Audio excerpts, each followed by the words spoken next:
आज हम पढ़ने वाले हैं फर्टिलाइजेशन एंड इम्प्लांटेशन। दोनों ही ह्यूमन रिप्रोडक्शन के इम्पोर्टेंट टॉपिक्स हैं। इससे पहले हम गैमेटोजेनेसिस पढ़ चुके हैं, जिसमें हमने स्पर्म का बनना और ओवम का बनना देखा था। ये कुछ ओवरव्यू दिखाया गया है जो इससे पहले मैंने male and female reproductive system के अंदर भी दिखाया था, और इससे इसके जो नाम हैं आपको याद हो गए होंगे। इनके डायग्राम्स आप जरूर बना ले हुए।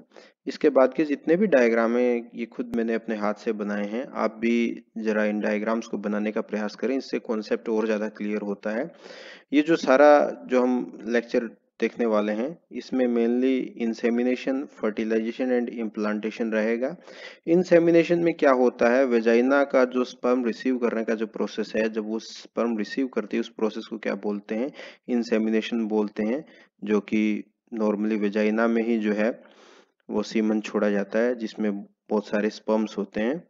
और सेकंड जो है वो फर्टिलाइजेशन। फर्टिलाइजेशन हमेशा ही फैलोपियन ट्यूब के अंदर होता है, वो भी इस्थमस एंड एम्पुला के जंक्शन पर।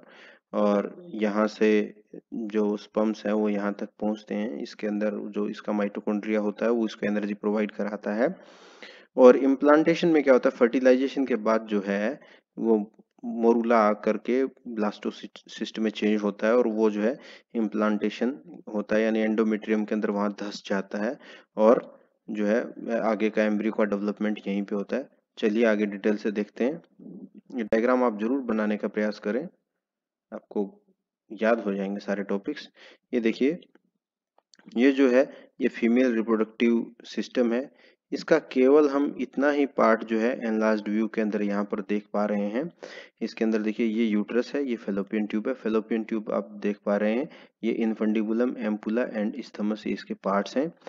तो ओव्यूलेशन होता है, देखिए यहाँ जैसे ही ओवरी से एग निकलता है, वो जो ओवम है वो एंटर कर जाता है इनफंडिबुलम, इनफंडिबुलम से एम्पुला, और एम्पुला से ये इस्थमस एंड एम्पुलरी जंक्शन पे आता है, और यहीं पे फर्टिलाइजेशन होता है। जरा देखिए इसको, ये देखिए ये स्पर्म इसके अंदर एंटर कर रहा है। अब हम देखते हैं कि इस टाइम जो सेकेंडरी oocyte होती है, यानी ओव्यूलेशन के बाद जो ओवम अंदर आता है, उसकी स्ट्रक्चर कैसी होती है, ये भी काफी इंपॉर्टेंट है। और एक बात यहाँ ये भी देख लें, यहाँ नीट के क्वेश्चन बनते हैं आपके कुछ, कि फर्टिलाइजेशन कहाँ पे होता है। ये इस्थमस एंड एम्पुला के जंक्शन पर होता है, ये आप ध्यान रखें, नीट का इम्पोर्टेंट क्वेश्चन है। और एक चीज और भी यहाँ ध्यान देने योग्य है कि अगर आपसे पूछा जाता है वहां पर फैलोपियन ट्यूब है, यूट्रस है, इनफंडिबुलम है, या कुछ इस तरह के अलग ऑप्शन दिए जाते हैं, तो वहाँ फैलोपियन ट्यूब ही जो है राइट आंसर होगा। और अगर केवल फैलोपियन ट्यूब के ही तीनों चारों पार्ट दिए होते हैं, तो वहां पर एम्पुला एंड इस्थमस का जो जंक्शन पॉइंट दिया होता है, एम्पुला इस्थमस जंक्शन, तो वो आपका राइट आंसर होगा। ये आप नीट के अंदर ध्यान रखें। चलिए, ये स्ट्रक्चर है जो ओव्यूलेशन होता है उस टाइम का। इसमें देखिए जो चारों ओर आप देख पा रहे हैं, ये जो सेल्स हैं, ये कौन सी सेल्स हैं, ये है corona radiata. Corona radiata hyaline cells होती हैं, पतली सेल्स होती हैं। इसके बाद आता है जोना पेलिसुडा। जोना पेलिसुडा कोई सेलुलर लेयर नहीं है, इसके अंदर ग्लाइकोप्रोटीन की लेयर होती है जो कि प्लाज्मा मेम्ब्रेन के थ्रू ही बनती है। और जोना पेलिसुडा के बाद आता है पेरीवाइटलाइन स्पेस, ये खाली स्पेस जो आप देख रहे हैं ये पेरीवाइटलाइन स्पेस है। इसके बाद ये है सेकेंडरी oocyte मेम्ब्रेन, यानी ये जो सारा का सारा है ये अभी सेकेंडरी oocyte है, अभी एग नहीं है, oocyte नहीं है। ये कैसे बनता है अभी हम ये भी देखेंगे। ये इसका साइटोप्लाज्म है और ये न्यूक्लियस है। इसके अंदर देखिए ये बहुत सारे स्पर्म होते हैं जो कि इसके अंदर एंटर करने की ट्राई कर रहे होते हैं। उनमें से केवल एक स्पर्म ही अंदर एंटर करता है जोना पेलिसुडा के अंदर। जैसे ही ये एंटर करता है कुछ ऐसे सिग्नल्स क्रिएट होते हैं जो कि दूसरे स्पर्म को अंदर आने से रोक देते हैं, ये भी आप ध्यान रखें। अब हम बात करेंगे सेकेंडरी oocyte की। जरा देखिए, इससे पहले अगर आप याद करें तो हमने जो गैमेटोजेनेसिस में देखा था, ये प्राइमरी oocyte, प्राइमरी oocyte के बाद क्या होता है, मियोसिस फर्स्ट होता है। मियोसिस फर्स्ट के बाद क्या बन जाता है, ये पोलर बॉडी बन जाती है और ये सेकेंडरी oocyte। अब ये सेकेंडरी oocyte जो है ये इस टाइम ओव्यूलेशन के टाइम ये स्ट्रक्चर होती है। अब सेकेंडरी oocyte में क्या होता है, जैसे ही फर्टिलाइजेशन होने की प्रोसेस शुरू होती है यानी ये एंटर कर जाता है स्पर्म अंदर, जब एंटर करता है तो उस टाइम ये जस्ट डिवाइड होती है और डिवाइड होकर के क्या बनाती है, पोलर बॉडी बना देती है और ये ऊटिड बना देती है। ऊटिड या आप ओवम कह दीजिए, एग सेल कह दीजिए, यह बना देती है। तो जैसे ही स्पर्म अंदर एंटर करता है तो यहाँ कुछ ये चेंजेस होते हैं, तो ये ऊटिड या एग सेल बन जाती है। यहाँ पर ये इस टाइम बनता है। तो आपके यहाँ भी नीट के कुछ इंपॉर्टेंट क्वेश्चंस बनते हैं कि जब ओव्यूलेशन के टाइम जो है वो कौन सी स्टेज होती है, ये सेकेंडरी oocyte स्टेज होती है। चलिए आगे चलते हैं। ये देखिए, ये केवल फैलोपियन ट्यूब वाला पार्ट है जहाँ कुछ इंपॉर्टेंट इवेंट्स को मैंने दिखाने का प्रयास किया है।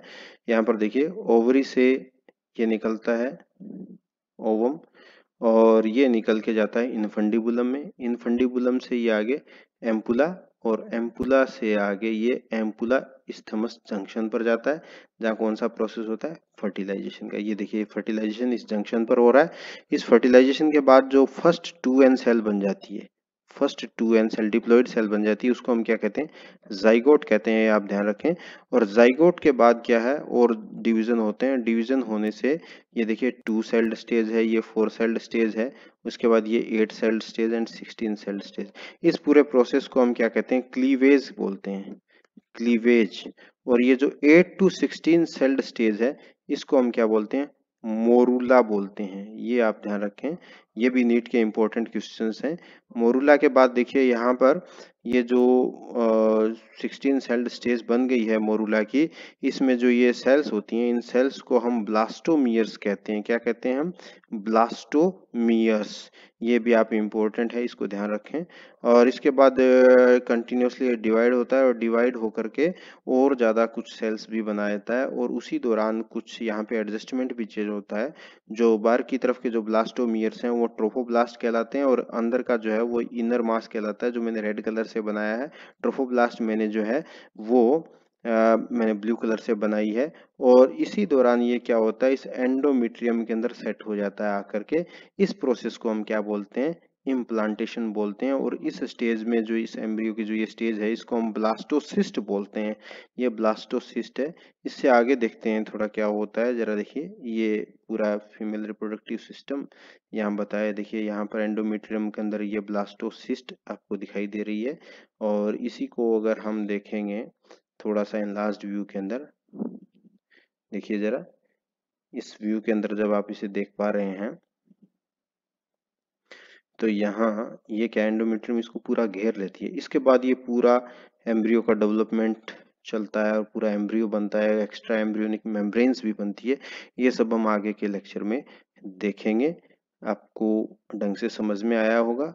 मेरे चैनल को लाइक एंड सब्सक्राइब जरूर करिए ताकि ज़्यादा से ज़्यादा स्टूडेंट तक ये इंफॉर्मेशंस पहुंच सके। Thank you.